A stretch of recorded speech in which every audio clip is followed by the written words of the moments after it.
கிறிஸ்துவுக்குள் மிகவும் பிரியமானவர்களே, 80 to 2010 காலங்களில் உருவான ஊழியர்கள் தரமானவர்கள். அவர்கள் உருவாக்கின விதைகள் வலிமையானது. ஆனால் இந்த தலைமுறை ஊழியர்கள் 2010 to 2026 உருவான விதமே வித்தியாசமானது. ஆடல் பாடல் பரிசுத்தத்திற்கும் வேதத்திற்கும் தொடர்பில்லாத தலைமுறை. வருகை குறித்து அக்கறையில்லாத தலைமுறையாய் காணப்படுகிறது. ஸ்பிரிச்சுவல் குவாலிட்டிங்கிறது சபைகளின் இன்றைய காலகட்டங்களில் இருக்கிறதா? இது குறித்ததான ஒரு முழுமையான விளக்கங்களை நம் பிரதர் MD ஜெகன் அவர்கள் இந்த காணொலியில் பேசியிருக்கிறார்கள். பாருங்கள், கேளுங்கள். அது உங்களுக்கு மிகவும் பிரயோஜனமாக இருக்கும். கடைசி பாயிண்ட் என்னன்னு கேட்டிங்கன்னா, இவ்வளோ விஷயங்கள் நடக்குது இல்லையா? இது உலகத்துக்கு அவங்க உலகத்தின் விதத்தில் சீரியஸாக இருக்காங்க.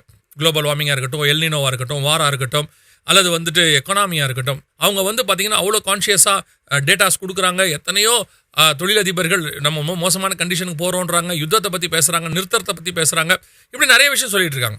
ஆனால் எங்கேயாவது திருச்சபையை நல்லா கவனிச்சு பார்த்தீங்களா?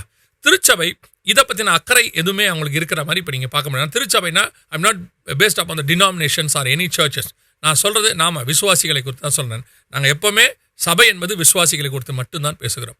அப்போ நமக்கு இதுக்கான ஏதாவது ஒரு அவேர்னஸ் இருக்கான்னு பார்த்தீங்களா? அதாவது உலகத்துக்கு இருக்கிற அவேர்னஸ் கூட இது உலகத்துக்கு சொல்ல வேண்டிய நமக்கு இல்லை. பைபிளை கையில் வச்சிருக்க நமக்கு இல்லை. சமீபத்தில் அதாவது இது எடுக்கிறது முன்னாடி நானும் இன்னொரு ஊழியக்காரரும் பேசிகிட்டு இருந்தோம். அப்போ அவர் சொல்லும் போது கவனித்தோம், இப்போது போன தலைமுறை நான் சொல்லக்கூடியது ஒரு 80s to 2010 வரைக்கும் உள்ள ஒரு தலைமுறையை உருவாக்குவதற்கு அதுக்கு முன்னாடி உள்ள தலைமுறை பரிசுத்தவான்கள் ஊழியக்காரர்கள் சரியாக செஞ்சாங்க. நெக்ஸ்ட் ஜென்ரேஷனை கரெக்டாக உருவாக்குனாங்க. அப்படி உருவானவங்க தான் நாமெல்லாம் வச்சுக்கோங்களேன். நாமெல்லாம் அதில் தான் உருவாகி வந்தவங்க, ஊழியக்காரராக இருக்கிறோம், எல்லாம் செய்தோம். ஆனால் இந்த 2000 2010 இந்த 2026 வரைக்கும் இந்த 25 வருஷம் நீங்கள் பாருங்கள், சபை எல்லாருமே நார்மலாக சொல்கிறது சபை ஒஸ்ட் நிலைமைக்கு போயிடுச்சு. எண்ணிக்கையில் நான் சொல்கிறது சபை எண்ணிக்கை கூடியிருக்கலாம், சபையில் விசுவாசி எண்ணிக்கை கூடியிருக்கலாம்.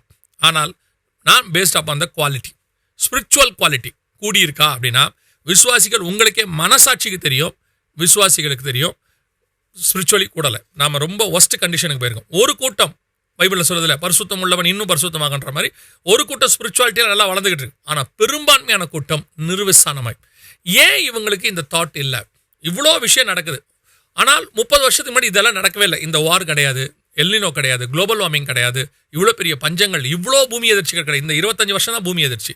அதுக்கு முன்னாடிலாம் பார்த்தீங்கன்னா 1-2 தான் இருக்கும். ஆனால் அப்போ அன்னைக்கு உள்ளதான ஜென்ரேஷனுக்கு இருந்ததான ஸ்பிரிச்சுவல் ஜென்ரேஷனுக்கு இருந்ததான ஒரு கான்ஷியஸ், அவங்களுக்குள்ள இருந்த வருகையை பற்றினதான ஒரு ஆர்வம், பரிசுத்தத்தை பற்றின காரியம், சபைக்குள்ள இருந்த வைராக்கியம், சுவிசேஷத்தை பல்லு சொல்கிறத பற்றினதான அவங்களுக்குள்ள இருந்தான வாஞ்சை, இது எதுவுமே இப்போ இல்லை பாருங்கள். அதுக்கு என்ன காரணம் அப்படின்னு கேட்டிங்கன்னா, அதுக்கு முன்னாடி உள்ள ஜென்ரேஷன் 1950s to 70s வரைக்கும் இருந்த பரிசுத்தவான்கள் அவங்க போட்ட விதை ஒரு நல்ல ஜென்ரேஷனை உருவாக்குச்சு.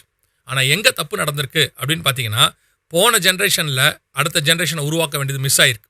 அதுதான் இப்போ நல்ல தெளிவாக தெரியுது.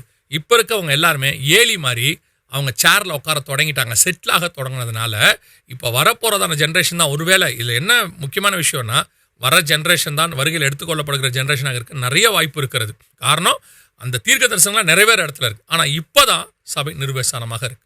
தயவு செய்து எழுப்புதல்னு நீங்கள் நினைக்கிற எழுப்புதல், ஏதோ 50,000 பேர் கூட்டிட்டா எழுப்புதல், 1,00,000 பேர் கூட்டிட்டா அதல்ல எழுப்புதல் வெளியே இருந்து சபைக்குள் வரவே வராது. சபைக்குள்ள இருந்து தான் வெளியே போகும். தயவு செய்து சபைக்குள்ள, சத்தியத்துக்குள்ள, ஆவிக்குள்ள, பரிசுத்தாவில, விசுவாசத்தில் பலப்படுங்க. இனி காலம் கண்டிப்பாக செல்லாது. உங்களுக்கு எச்சரிப்பாகவே சொல்லப்படுகிறது. தயவு செய்து அடுத்த தலைமுறையை எழுப்புறதுக்கு முயற்சி பண்ணுங்க. அவங்களுக்கு என்ன செய்யணும்னு பாருங்க. இல்லாவிட்டால் ஒரு நாள் வரும், நோவின் காலத்தில் தேவன் நீடிய பொறுமையோடு காத்திருந்த போது அவைகள் கீழ்ப்படியாமல் போன ஆவிகள் என்று வேதம் சொல்லுது. அந்த இடத்துக்கு நாமளும் வருவதற்கு நிறைய வாய்ப்பு இருக்கிறது. கர்த்தருக்கு சித்தமானால், வருகை தாமதிக்குமானால் இன்னொரு நேற்று வரை வழியாக உங்களை சந்திக்கிறோம். God bless you.